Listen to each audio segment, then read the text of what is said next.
il a servi en Algérie de 60 à 62 au sein d'un régiment d'artillerie. Et ensuite, eh bien, il s'est reconverti, si on peut parler de reconversion, dans la gendarmerie nationale. Et il a occupé différents postes, notamment le poste de professeur à l'école de guerre. Alors, son témoignage est intéressant puisque la guerre d'Algérie a commencé avec des gendarmes, puisque comme il s'agissait d'opérations de maintien de l'ordre, les militaires n'avaient pas juridiquement le droit d'ouvrir le feu. Donc, pour pouvoir tirer, il fallait des gendarmes à côté d'eux pour qu'ils soient dans les conditions légales d'ouverture du feu. En général, vous avez la parole. Oui, merci. Donc, comme le disait Jean-Pierre Martin, j'étais sous-lieutenant d'artillerie du contingent en Algérie pendant 30 mois. Et je commencerai par 3 clichés vous présentant mes rapports avec la gendarmerie. Tout d'abord, on en a parlé tout à l'heure, ce gendarme qui nous suivait en opération et qui ne nous quittait pas d'une semelle, dont on se demandait un petit peu la raison de la présence. Deuxième cliché, alors là on va...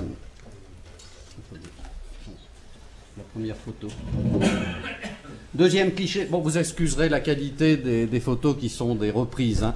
Deuxième cliché, c'est les automitrailleuses de la gendarmerie mobile qu'on retrouvait en fin de ratissage, en bouclage, et qui étaient très intéressantes parce qu'à bord il y avait des norvégiennes qui étaient des containers isothermes dans lesquels il y avait des bonnes bières bien fraîches. Donc on était très content de les trouver là. Et enfin, dernier cliché. C'est en bas pour avancer. Voilà, dernier cliché, cette rencontre sur le terrain d'aviation d'Orléansville lors d'un héliportage avec le lieutenant Alès de la gendarmerie qui était à la tête d'une arca de combattants, hein, presque une centaine, et qui s'appelait Partisans Noirs, et qui nous étonnait un petit peu de voir un lieutenant de gendarmerie aussi engagé dans le combat.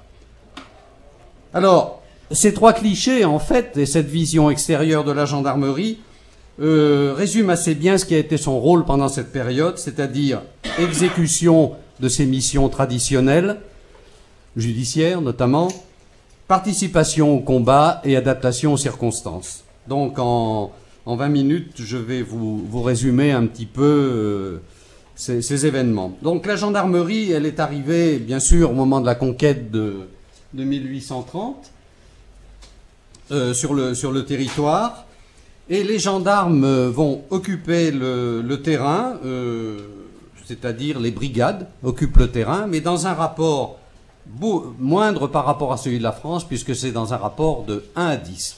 10 fois moins de brigades par rapport à la métropole. Alors, voilà la brigade de Kerata, vous remarquez d'ailleurs qu'elle est un petit peu fortifiée. Ce quadrillage de la gendarmerie, beaucoup moins dense que la métropole, posera d'ailleurs quelques problèmes au niveau de la surveillance et du renseignement. Mais en 1954, au moment du déclenchement de l'insurrection, il y a moins de 5000 hommes de la gendarmerie en Algérie, ici la brigade de Bougie, et alors qu'ils sont 58 000 en métropole. Pardon, ça va trop vite. Voilà. Et vous remarquerez d'ailleurs sur cette photo, à côté des gens, qui est une photo fin 19e, à côté des gendarmes, la présence d'auxiliaires locaux. Alors, la gendarmerie, compte tenu de l'étendue du territoire algérien, a beaucoup de difficultés à communiquer avec la population, barrage de la langue également, c'est certain, les distances à parcourir. Les événements de 1945 ne sont pas une surprise pour la gendarmerie qui avait quand même pressenti des mouvements, la montée des brigandages. Ça sera le cas également jusqu'en 1954. Les renseignements d'ambiance de la gendarmerie font état d'acquisition d'armes et d'entraînement à caractère militaire. Mais en 1954, le caractère simultané du déclenchement des attentats n'avait pas été prévu. Une date importante, c'est 1955, la proclamation de l'état d'urgence sur tout le territoire à partir du mois d'août, et qui là va entraîner une coopération inévitable entre armée et gendarmerie. Et un accroissement des tâches pour la gendarmerie, notamment l'AGM, la gendarmerie mobile qui doit accompagner les troupes, les gardes et transfèrements de prisonniers, l'aide à la mise sur pied des unités territoriales. Les effectifs de la gendarmerie sont de 7000 hommes et ne cesseront d'augmenter dans les années suivantes. 2 mots sur la bataille d'Alger, entreprise par la 10e division parachutiste en 1957. La gendarmerie a été bien sûr impliquée au plan judiciaire notamment, mais également le recensement de la Casbah a été fait uniquement par les escadrons de gendarmerie mobile.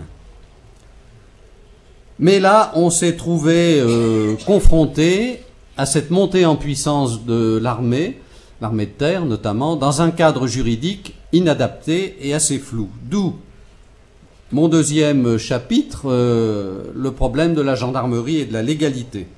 Donc la gendarmerie, par ses fonctions, elle doit faire respecter un cadre juridique et qui s'appliquait aux conditions de combat, ouverture du feu, interrogatoire, exploitation du renseignement.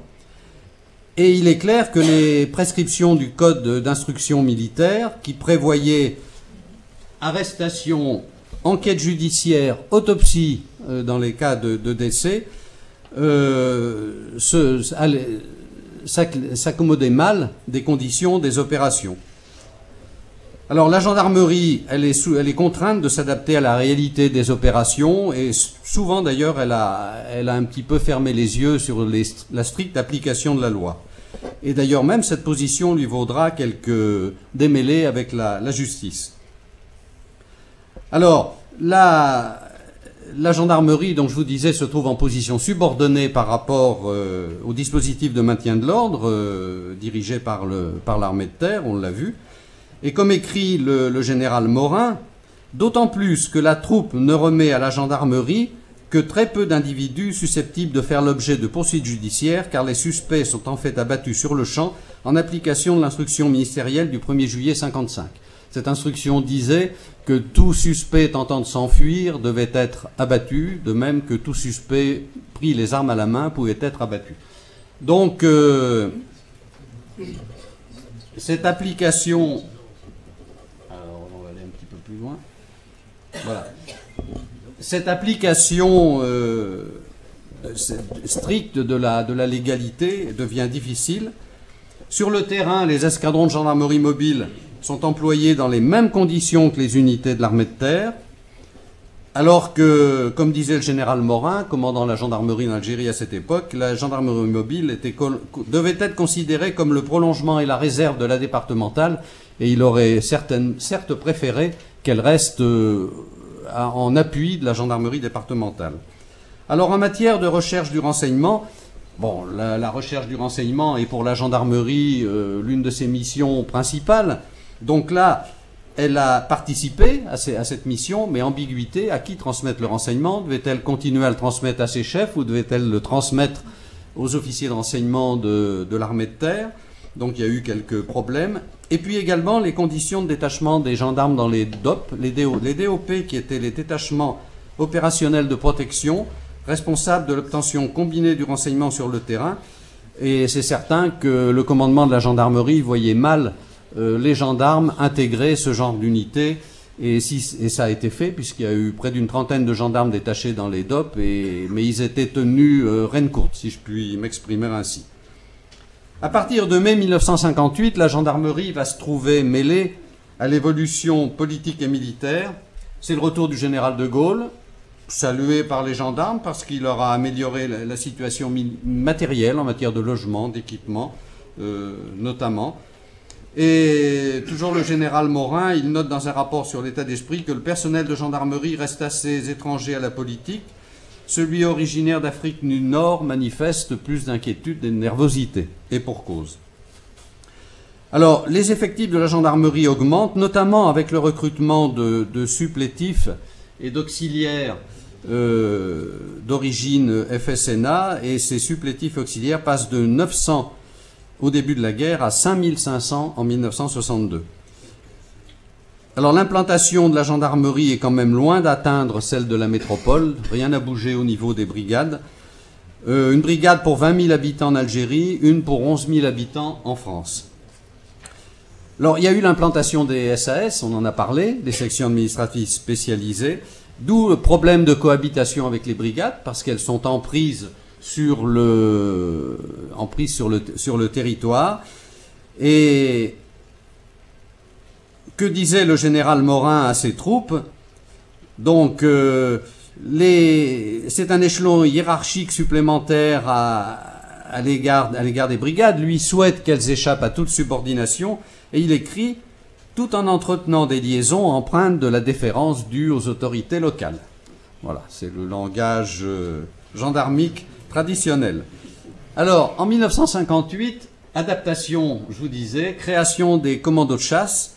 On a demandé au général Morin que la gendarmerie participe à l'effort commun. Inutile de vous dire que la réponse a été plus que réticente pour des questions d'effectifs et de principe, mais ils ont quand même été mis sur pied.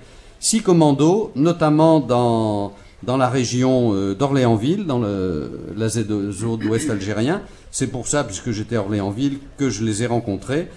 Et Partisan Noir, qui était commandé donc là par le lieutenant Alès qu'on a vu tout à l'heure, intervenait sur Loire-Senis, et en avril 62, son bilan était de 621 hors-la-loi tués pour 15 morts en opération dans ses rangs, dont un officier. Période suivante, période difficile, parce qu'on va arriver dans ce que j'appelle la gendarmerie et la guerre civile,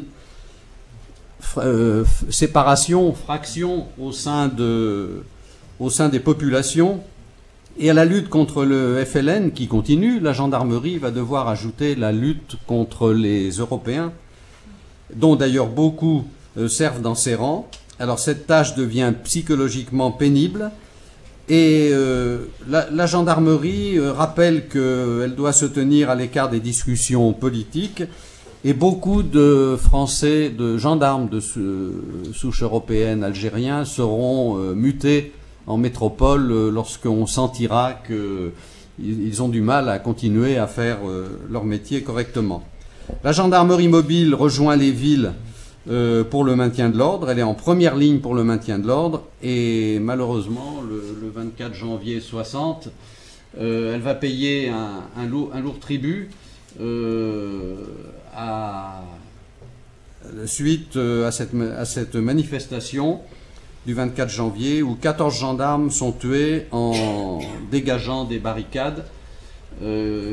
Qu'est-ce qui s'est passé? Le général Morin souligne le manque de coordination avec la troupe et l'indécision de celle-ci. Ce sont ses propres termes. Les régiments c'est de la Légion, je crois, qui devaient protéger les flancs des escadrons de gendarmerie mobile sont intervenus trop tard, laissant la gendarmerie mobile exposée au feu des Européens, et donc il y a eu quand même un lourd bilan. Moi, je suis en avance là. On n'est pas en avance, monsieur. Non. Vous êtes peut-être en avance, mais on est en retard globalement. Oui, mais moi j'ai dépassé, non? Non, vous avez encore 5 minutes. Ah oui, bah c'est bon. Autre date importante, le putsch de 61. Alors, voilà, le putsch de 61. La gendarmerie fait preuve, je cite, d'une certaine passivité et d'un attentisme révélateur.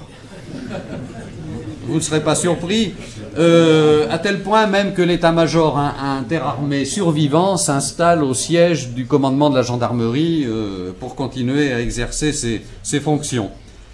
Alors, les brigades, elles se sont contentées d'observer, elles ont rendu compte, elles ont surtout évité qu'il y ait des heurts entre communautés musulmanes et européennes. Et donc le 25 avril à 22 h, les blindés de la gendarmerie, après le départ des parachutistes, investissent le centre d'Alger. Il y a eu des commissions d'enquête qui ont été mises en place, auxquelles la gendarmerie a apporté son concours. Alors, à partir de l'été 61, c'est surtout la lutte contre l'OAS qui va prendre le dessus. Et les forces de l'ordre essaient de garder le contrôle de la population. Il y a de rares augmentations d'effectifs, mais plus du tout au profit de la GD, puisqu'il n'est plus question de s'occuper de quadrillage, et surtout au profit de la gendarmerie mobile. Alors, encore un événement dramatique dans la lutte contre l'OAS, puisque déjà la gendarmerie devient l'ennemi numéro 1 de l'OAS avec tout ce qui est force de l'ordre et administration. Les casernes sont visées. Et le 23 mars, la gendarmerie intervient à Bab el-Oued pour reprendre le contrôle du quartier. Et là, il y a un capitaine de l'escadron de Nice qui est tué, tandis que 16 gendarmes sont blessés.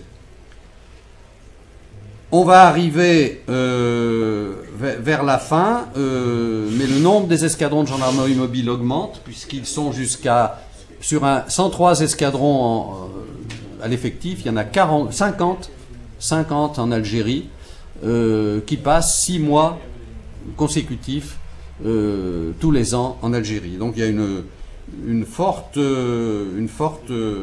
proportion. Les relations avec l'armée sont quand même un petit peu tendues, compte tenu de tout ce qui s'est passé du côté politique. Et après l'indépendance, le 3 juillet 1962, la gendarmerie commence à replier ses personnels en cherchant à les protéger. Et elle doit composer, comme j'ai dit, avec les nouveaux maîtres. Non, c'est pas celle d'après. Non. Bon, bah ça fait rien. J'ai une photo de la LN. Bon. Donc la gendarmerie doit chercher à protéger ses personnels. Il y a quand même la LN exige que l'on mette le drapeau algérien dans les brigades. Les gendarmes ne veulent pas. Les gendarmes sont obligés de se déplacer en civil, aussi bien à cause des attentats OAS que des récriminations de la LN. Donc c'est pas une période facile. En plus, s'ajoute la guerre civile entre ANP et ALN, ce qui fait quand même un bouillon de culture assez délicat. Alors, le repli des brigades va se faire progressivement jusqu'en février 63. Il va rester 1900 hommes de la départementale pour assurer les missions de prévôté auprès de l'armée qui est encore là. Les autorités algériennes auraient souhaité conserver les escadrons pour le maintien de l'ordre, mais on leur a pas donné. Hein. Il est resté que 1 ou 2 escadrons, c'est tout. Tous les autres ont été rapatriés. Et il était également prévu que la gendarmerie apporte une aide technique pour la création de la future gendarmerie algérienne.